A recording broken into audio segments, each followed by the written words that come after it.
Shalom sahabat-sahabat Kristus, berjumpa kembali melalui Saat Teduh hari ini dengan tema penghalang cinta.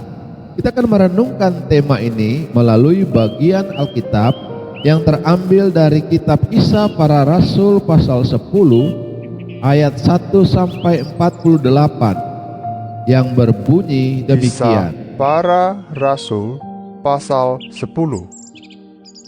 Di Kaisarea ada seorang yang bernama Cornelius, seorang perwira pasukan yang disebut pasukan Italia.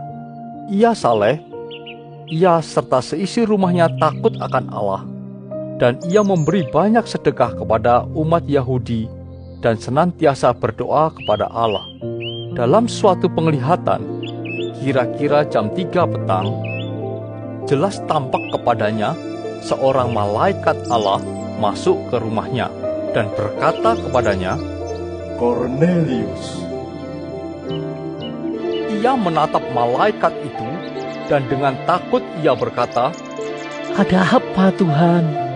Jawab malaikat itu, Semua doamu dan sedekahmu telah naik ke hadirat Allah, dan Allah mengingat engkau.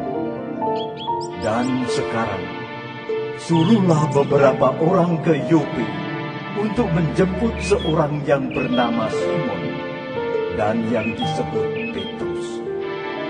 Ia menumpang di rumah seorang penyamak kulit yang bernama Simon yang tinggal di tepi laut. setelah malaikat yang berbicara kepadanya itu meninggalkan dia, dipanggilnya 2 orang hambanya beserta seorang prajurit yang saleh dari orang-orang yang selalu bersama-sama dengan dia. Dan sesudah ia menjelaskan segala sesuatu kepada mereka, ia menyuruh mereka ke Yope. Keesokan harinya, ketika ketiga orang itu berada dalam perjalanan dan sudah dekat kota Yope, kira-kira pukul 12:30 hari, naiklah Petrus ke atas rumah untuk berdoa. Ia merasa lapar dan ingin makan, tetapi sementara makanan disediakan, tiba-tiba rohnya diliputi kuasa ilahi. Tampak olehnya langit terbuka dan turunlah suatu benda berbentuk kain lebar yang bergantung pada keempat sudutnya, yang diturunkan ke tanah. Di dalamnya terdapat berbagai jenis binatang berkaki 4, binatang menjalar dan burung. Kedengaranlah olehnya suatu suara yang berkata, Bangunlah, hai Petrus, sembelihlah dan makanlah. Tetapi Petrus menjawab, "Tidak Tuhan, tidak. Sebab aku belum pernah makan sesuatu yang haram dan yang tidak tahir." Kedengaran pula untuk kedua kalinya suara yang berkata kepadanya, Apa yang dinyatakan halal oleh Allah, tidak boleh engkau nyatakan haram. Hal ini terjadi sampai 3 kali, dan segera sesudah itu terangkatlah benda itu ke langit. Petrus bertanya-tanya di dalam hatinya, apa kiranya arti penglihatan yang telah dilihatnya itu. Sementara itu telah sampai di muka pintu orang-orang yang disuruh oleh Cornelius dan yang berusaha mengetahui di mana rumah Petrus. Mereka memanggil seorang dan bertanya, apakah Simon yang disebut Petrus ada menumpang di rumah itu? Dan ketika Petrus sedang berpikir tentang penglihatan itu, berkatalah roh, Ada 3 orang mencari engkau. Bangunlah, turunlah ke bawah, dan berangkatlah bersama-sama dengan mereka. Jangan bimbang, sebab aku yang menyuruh mereka kemari. Lalu turunlah Petrus ke bawah dan berkata kepada orang-orang itu, Akulah yang kamu cari. "Apakah maksud kedatangan kamu?" Jawab mereka, Cornelius, seorang perwira yang tulus hati dan takut akan Allah, dan yang terkenal baik di antara seluruh bangsa Yahudi, telah menerima penyataan Allah dengan perantaraan seorang malaikat kudus, supaya ia mengundang engkau ke rumahnya dan mendengar apa yang akan kau katakan. Ia mempersilakan mereka untuk bermalam di situ. Keesokan harinya, ia bangun dan berangkat bersama-sama dengan mereka, dan beberapa saudara dari Yope menyertai dia. Dan pada hari berikutnya, sampailah mereka di Kaisarea. Kornelius sedang menantikan mereka, dan ia telah memanggil sanak saudaranya dan sahabat-sahabatnya berkumpul. Ketika Petrus masuk, datanglah Kornelius menyambutnya, dan sambil tersungkur di depan kakinya, ia menyembah Petrus. Tetapi Petrus menegakkan dia, katanya, Bangunlah, aku hanya manusia saja. Dan sambil bercakap-cakap dengan dia, ia masuk dan mendapati banyak orang sedang berkumpul. Ia berkata kepada mereka, Kamu tahu betapa kerasnya larangan bagi seorang Yahudi untuk bergaul dengan orang-orang yang bukan Yahudi atau masuk ke rumah mereka. Tetapi Allah telah menunjukkan kepadaku bahwa aku tidak boleh menyebut orang najis atau tidak tahir.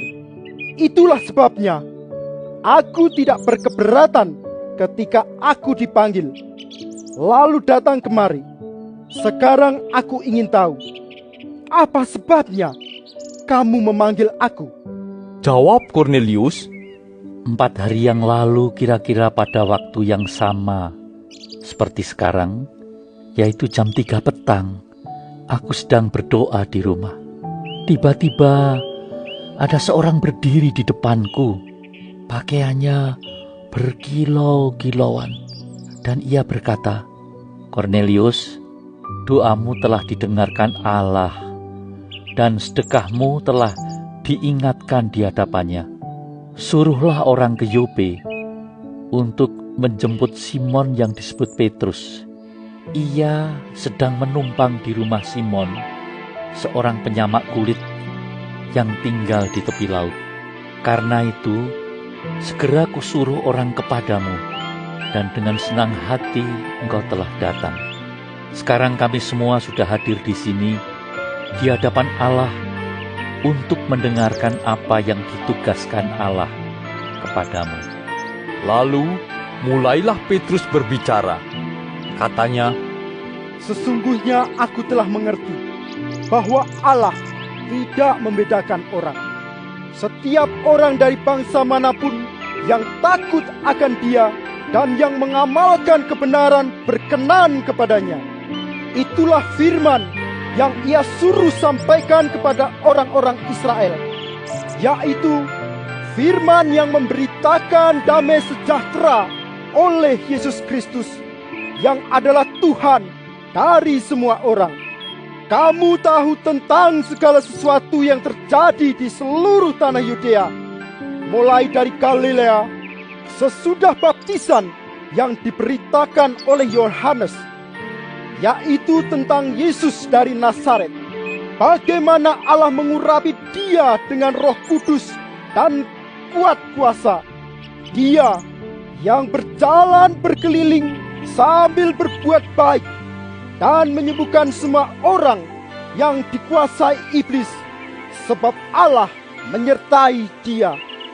Dan kami adalah saksi dari segala sesuatu yang diperbuatnya di tanah Yudea maupun di Yerusalem. Dan mereka telah membunuh Dia dan menggantung Dia pada kayu salib. Yesus itu telah dibangkitkan Allah pada hari yang ketiga, dan Allah berkenan bahwa Ia menampakkan diri bukan kepada seluruh bangsa, tetapi kepada saksi-saksi yang sebelumnya telah ditunjuk oleh Allah, yaitu kepada kami yang telah makan dan minum bersama-sama dengan Dia setelah Ia bangkit dari antara orang mati. Dan Ia telah menugaskan kami memberitakan kepada seluruh bangsa dan bersaksi bahwa Dialah yang ditentukan Allah menjadi hakim atas orang-orang hidup dan orang-orang mati. Tentang Dialah semua nabi bersaksi bahwa barang siapa percaya kepadanya, ia akan mendapat pengampunan dosa oleh karena namanya. Ketika Petrus sedang berkata demikian, turunlah Roh Kudus ke atas semua orang yang mendengarkan pemberitaan itu. Dan semua orang percaya dari golongan bersunat yang menyertai Petrus tercengang-cengang karena melihat bahwa karunia Roh Kudus dicurahkan ke atas bangsa-bangsa lain juga, sebab mereka mendengar orang-orang itu berkata-kata dalam bahasa roh dan memuliakan Allah. Lalu kata Petrus, Bolehkah orang mencegah untuk membaptis orang-orang ini dengan air, sedangkan mereka telah menerima Roh Kudus, sama seperti kita? Lalu ia menyuruh mereka dibaptis dalam nama Yesus Kristus. Kemudian mereka meminta Petrus supaya ia tinggal beberapa hari lagi bersama-sama dengan mereka. Sahabat-sahabat Kristus, ayat hafalan yang akan menjadi perenungan kita hari ini terambil dari kitab Kisah Para Rasul pasal 10 ayat 34 yang berbunyi, "Lalu mulailah Petrus berbicara, sesungguhnya aku telah mengerti bahwa Allah tidak membedakan orang." Sahabat-sahabat Kristus, konflik horizontal baik yang berlatar belakang agama atau suku di berbagai tempat menyisakan banyak cerita pilu dan menyedihkan. Luka-luka batin menggores hati dan perasaan pihak-pihak yang berseteru. Dan luka yang muncul tidak mudah untuk dipulihkan. Tidak jarang kemudian muncul kebencian yang mendalam terhadap kelompok lain. Kalaupun tidak ingin membalas dendam, paling tidak mereka tidak akan lagi mau bersentuhan dengan kelompok yang mereka anggap sebagai musuh. Sahabat-sahabat Kristus, Allah bermaksud mengutus Petrus untuk menyampaikan Injil kepada Kornelius, seorang non-Yahudi yang takut akan Allah. Petrus pernah menerima pesan Tuhan Yesus untuk menjadikan segala bangsa muridnya. Namun ketika kesempatan untuk menjangkau bangsa lain itu ada di depan mata, Petrus memiliki keberatan pribadi. Darah Yahudi dan rasa bangga yang salah membuat dia sulit untuk mengasihi orang-orang non-Yahudi. Kendati Petrus tahu Kornelius sangat membutuhkan Injil, hatinya belum mampu menuruti keyakinannya itu. Maka melalui penglihatan, Allah membenahi konsep Petrus. Sahabat-sahabat Kristus, Allah ingin menggarisbawahi amanat agungnya dengan memperlihatkan kasih dan kepeduliannya kepada segala bangsa.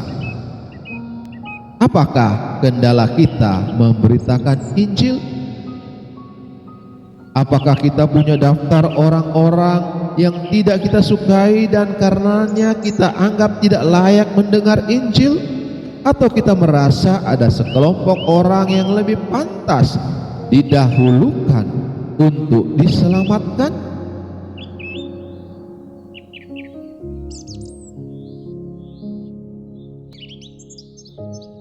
Sahabat-sahabat Kristus, kalau kita percaya bahwa Injil diperuntukkan bagi semua orang, mari buktikan dengan memberikan cinta yang sama kepada setiap manusia, siapapun mereka. Sahabat-sahabat Kristus, bukalah mata, sadarilah bahwa setiap jiwa di sekeliling kita, siapapun mereka, amatlah berharga di mata Tuhan. Terpujilah Kristus, haleluya. Tuhan memberkati dan menyertai kita semua. Amin.